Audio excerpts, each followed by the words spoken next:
l'actu avec les meilleurs spécialistes de la presse romande, c'est le Club de la Presse. Tous les mardis, midi 13h. Sur Rouge. Présenté par Yvan Frézard.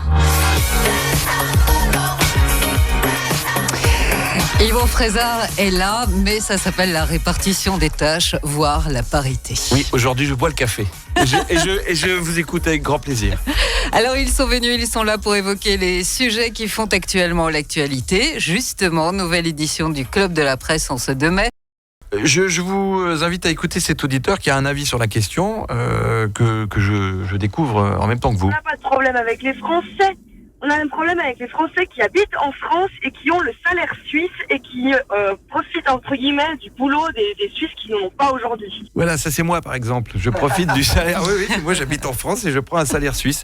Mais je paie des impôts énormes dessus. Donc je suis content de contribuer un peu à vos belles routes. Mais c'est toujours le même problème, il y a un peu de racisme anti-français aux frontières. Mais lorsque le Suisse romand va à Paris, alors il est toujours émerveillé de ce qu'il voit.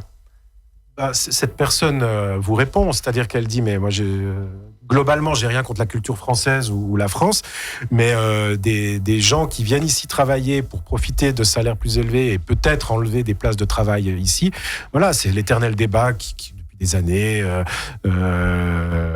sur lequel sur lequel l'extrême droite surfe aussi, voilà. Romande, notamment genevoise. Ça nous sort du débat de comment. Oui, c'est un avis. On n'est pas forcé de débattre sur les gens ici. Cet avis-là. Je suis pas sûr que ce soit directement lié au débat sur la présidentielle. Alors, à votre avis, Valérie Augier, Frédéric Wormus, Grégoire Nappet, quelle incidence cela pourrait-il avoir sur la Suisse si Marine Le Pen était élue? Macron, on sait que Macron banquier. Je vois Frédéric Wormus qui se retire du micro. Il y a quand même une possibilité. Tout le monde croise les doigts. Il y a quand même une possibilité. Et Macron le premier dit rien n'est gagné, jamais. Il faut pas crier victoire. Donc si c'est le cas, Macron, on sait que ça se passera très bien. C'est un banquier, la finance il la connaît. Commençons par souligner qu'on en est, selon les derniers sondages, si on tient compte des marges d'erreur, on est entre 57 et 63% de score pour Macron, selon le dernier sondage, face à Marine Le Pen. Voilà. Confortable, donc. C'est quand même encore confortable. Énorme. C'est très loin de 2002. Ça reste un sondage toujours. Hein. Ça reste un sondage, c'est très loin de 2002. Le contexte est complètement différent, mais voilà, ça c'est la réalité. Donc il y a quand même des chances que Emmanuel Macron soit élu.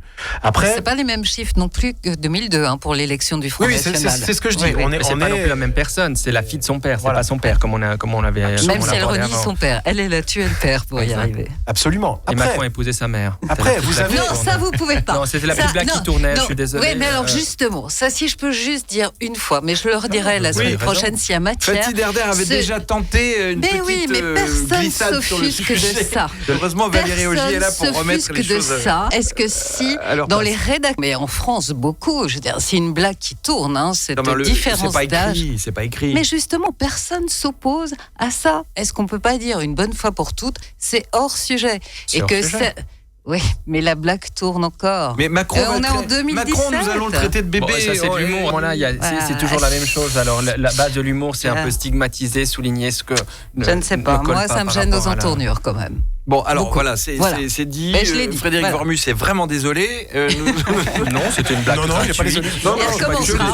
Je le dis pour qu'on passe à la suite. Le contexte était assez drôle. Je ne sais plus qui a sorti. C'est l'élection la plus freudienne. Non, mais c'est l'élection la plus freudienne qu'on connaisse. Oui, c'est joli ça. Voilà, c'était un peu plus intello. Voilà. Mais je ne veux pas qu'il soit dit que ce n'est pas un sujet de parler du couple Macron, parce que pour moi, c'est un sujet. Et je comprends.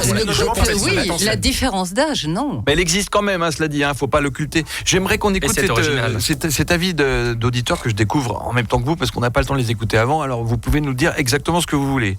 Je vous lance, je vous tends la perche. Juste là où Marine Le Pen est vraiment dans la dédiabolisation, dans le point extrême, c'est qu'au départ de son programme, elle disait qu'elle sortirait de l'euro dès qu'elle serait élue, et puis maintenant elle est plus dans le fait de dire qu'elle ferait un référendum, et puis suite à la réponse du peuple, elle prendrait les décisions de soit quitter sa fonction présidentielle ou alors partir de l'euro. Donc ça, il faut faire attention aussi par rapport à ça. Alors, réponse, Frédéric À un moment Vorbus. donné, là, je pense aussi, pris sa calculette, comme le reste du peuple français, s'est rendu compte que ça coûterait à la France de sortir de l'euro et qu'actuellement, ce n'est juste pas, ils n'ont pas les moyens simplement de quitter l'euro. Hein. On va entrer dans un autre type de schéma politique, et c'est pour ça que c'est très incertain et que ça va être de nouveau quelque chose de passionnant. Indéniablement, parce que ce qui est tout à fait extraordinaire, on va conclure sur le sujet, c'est que quoi qu'il se passe, va gouverner la France un parti qui n'a jamais gouverné la France depuis très longtemps. Soit En Marche, soit le Front National. Non, pas forcément. Justement, peut-être pendant un mois. Peut-être un mois, mais Comme président, il ne pensait pas avec l'Assemblée. Donc, non, les initiatives, sauf c'est encore qu'en autre cas de chose. cohabitation, c'est vrai que c'est pas le président qui va en fait, gouverner. grâce à la Ve République, c'est le Premier ministre qui gouverne en France. Mais ça dépend si le président est un président à la Sarkozy ou est un président plutôt traditionnel de la Ve République qui règne, qui surveille, qui tient les fonctions régaliennes, qui fait de la politique étrangère et qui laisse son Premier ministre faire son boulot, ce qui n'était pas le cas de Sarkozy. Et si on met François Baroin, juste pour finir, au Premier ministre de Macron, qu'est-ce qu'on voit dans l'ombre ? C'est quand même l'ombre de Sarkozy. Donc tout ça pour ça. Absolument. On se réjouit, c'est dimanche prochain. Je pense qu'une grande majeure partie, malgré ce que vous nous témoignez parfois sur votre vision des Français, vous serez derrière votre poste de télévision à regarder les chaînes de télévision françaises, comme souvent, pour savoir à 20h qui sera le nouveau ou la nouvelle présidente de la France. Je vous propose de marquer une pause. Merci à tous les auditeurs qui ont participé à ce débat. On n'a pas pu passer tous les messages que nous avons reçus. Je vous propose de marquer une page de publicité et puis de conclure avec quelques mots sur cet alpiniste qui nous a quittés, qui a disparu. En même temps, voilà, ce sont les risques du métier, on dira. Il a été contesté, c'est Ulysse Tech. Il a été contesté maintes fois parce que ses records n'ont jamais été réellement homologués. Son GPS était éteint. Enfin, il y a eu des petites... La face nord de la guerre, tout le monde l'a vu monter en 2h22 minutes. J'ai pas dit que tout a été contesté, mais visiblement, ça peut prêter à quelques échanges intéressants. Ce sera en guise de conclusion de ce Club de la Presse. À tout de suite. Tous les mardis, de midi à 13h.